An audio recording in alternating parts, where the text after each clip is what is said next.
So, the 16 stages of Anapanasati, each stage, each step along the way, I think it's nice to think of it as being complete in itself. To not be so concerned about making one's way through these steps, but to be fully present for practicing with what is, and content with whatever the practice is, whatever the focus is for the time. But then as it develops practice, sooner or later, the body starts feeling settled and unified. The whole body we're breathing with and relaxing. The whole, as we develop kind of an ability to be a little more content and happy to be here, then we have a kind of a feeling of well-being that makes it easier to both notice what's going on in our mind, the mental activity, and to relax it, to tranquilize it. And it's nice to have a sense of well-being so we can look at some of the craziness that goes on in some of our minds and so we're not disturbed by it or troubled by it or reactive to the unusual things that we can think and do and feel, but see it as just a mental activity, as opposed to making it personal or material with which to judge ourselves. And so to experience the mental activity and to relax it and calm it down. In a little summary, that's the first 8 steps of Anapanasati. And then the whole practice of these 16 stages takes a dramatic shift with step 9, experiencing the mind. And it's kind of like this is a pivot into a deeper dive into our, maybe we could say our spiritual life. And the word mind, citta, is it's usually translated as mind or mind-heart or even heart sometimes. And it probably is to kind of be a little bit a heretic, Buddhist heretic, border on it, is that the word mind, the citta, is so important in the teachings of the Buddha and so generally respected, and that it's the closest thing we get from the Buddha to something that we would maybe in English call the self. And but the self, this idea of self is in Buddhist kind of orientation, is all seen as represents some activity of the mind, some idea, interpretation, some thing we're holding on to. And so there's a kind of desire not to get involved in this whole idea of self and what is the self and who am I. That investigation is considered more complicated and more stressful than is useful for deepening a meditation. So we get to put the self idea aside. But the citta, the mind, is kind of what takes its place. But the mind is not a thing. The mind is the aggregate, the gestalt of all the mental activities in the way that we experience that. And so it's a fluid thing. It's not a thing to get attached to or to reify into like a solid thing.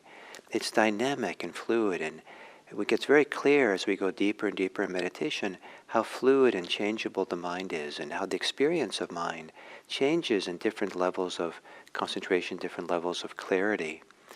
And it's fascinating to watch how we sense and feel the mind kind of oscillates between sometimes being contracted and small, and sometimes being expansive, sometimes being, all kinds of ways.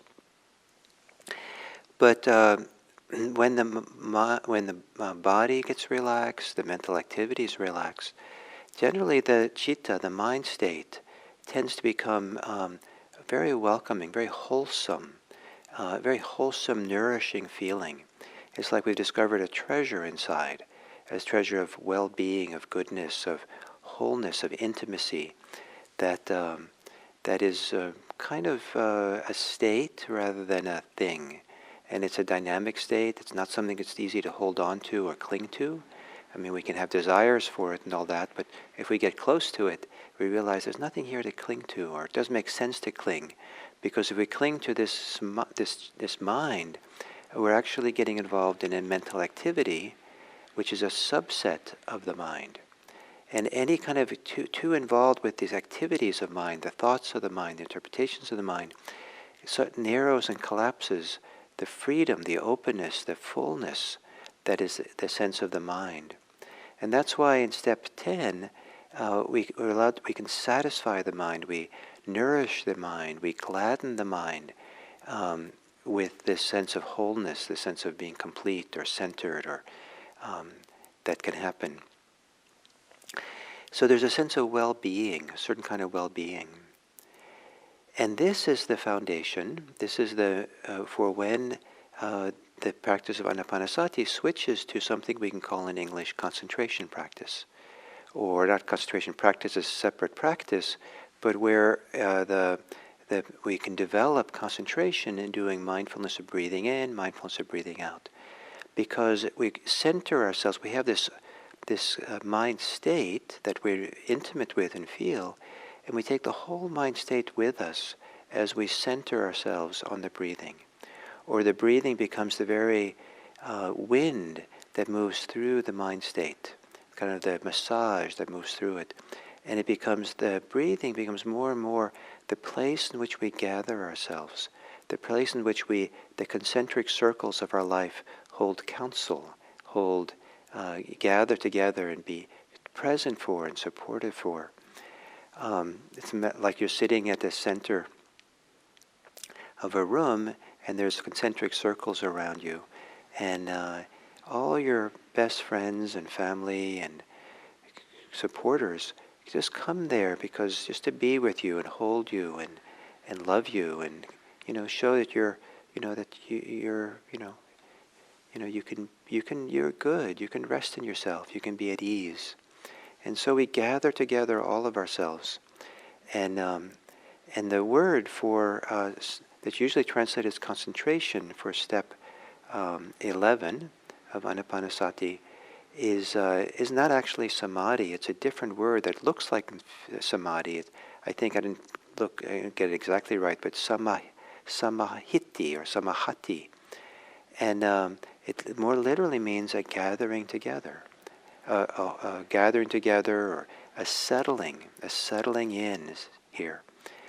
And so breathing in, one settles in. Breathing out, one settles in. Breathing in, one gathers oneself here. Breathing out, one gathers oneself here. And this gathering, centering, settling is difficult to do if we're preoccupied with thoughts and ideas and feelings, emotions. It works best when those are, we're relaxed enough about that, we're not tight or contracted around that or nervous about those things, that those things can still happen, but we don't have to be involved in them. They can be in the background or on the side, or they can be in the outer chairs in that circle of all our supporters there. Or as we get more and more gathered in, the thoughts and feelings and emotions all kind of start getting oriented as supporters for this process of the mind being centered and on the breathing. So if we are thinking, they're very simple and innocent thoughts about staying with the breath, feeling the breath.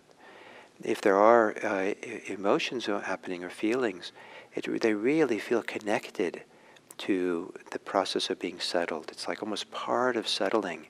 The goodness, the wholeness, the wholesomeness, the nourishment seems to flow with or out of being settled on the breathing and being with the breath. So this process of settling, of gathering together, gathering in all of who we are, it continues this process of becoming whole. In the first tetrad, experiencing the whole body and then relaxing the bodily activity. In the second tetrad, experiencing the mental activity, all the activity, and relaxing it contributes to that sense of the mind as a whole, the gestalt of the mind. And then go further settling, everything begins to come in. And when it gets really sweet, the sense of being settled and deeply connected and not distracted by things, then when there's a sound or something else happens in the body, a sensation, it just seems to be soft and tenderly held and included. It's not a problem. It's just kind of part of this wonderful landscape of settledness, of softness, of intimacy, of care, of attention. So Samadhi is sometimes called a unification of that mind, making it whole. So I'm very aware that this is not easy to experience, and describing it this way can set up expectation or striving for it or comparative thinking, like I'm not ever going to be in that kind of state. So if those kinds of things happen, that's why the earlier steps of anapanasati is so important, because we're always staying attentive to the stresses and the strains that happen in the body around our reactions, and then relaxing those. We're always attentive and sensitive to how we get trapped and caught in our mental activity, our thoughts, our judgments, our interpretations, our and comparative thinking. And we're always ready to relax those. And this is so important, these early steps of anapanasati, to always keep them close by, always be content to do those. And that's the massage that we do, to always go back, catch ourselves, do the earlier steps again, and massaging ourselves, and then we come back into a nice mind state, a nice way of being, and then we get caught again, and there's a massage back and forth. And rather than thinking of this as a mistake or a problem, and we're supposed to be always at the growing edge of the practice, it's actually this massaging and going back and forth and discovering ourselves, and slowly is working out the kinks, slowly working out the wrinkles that need to be ironed out, so we get more and more whole and holistic and settled in this practice. So don't be concerned too much if these teachings we do now, these deeper and deeper teachings, don't quite work for you. They'll work in some way. You can trust that. You might not be aware of it consciously, and always be content to do whatever step that you're on, and we'll continue. So thank you for today, and we'll probably continue for a while now, at least a few days into the week, with this samadhi and concentration. So, thank you.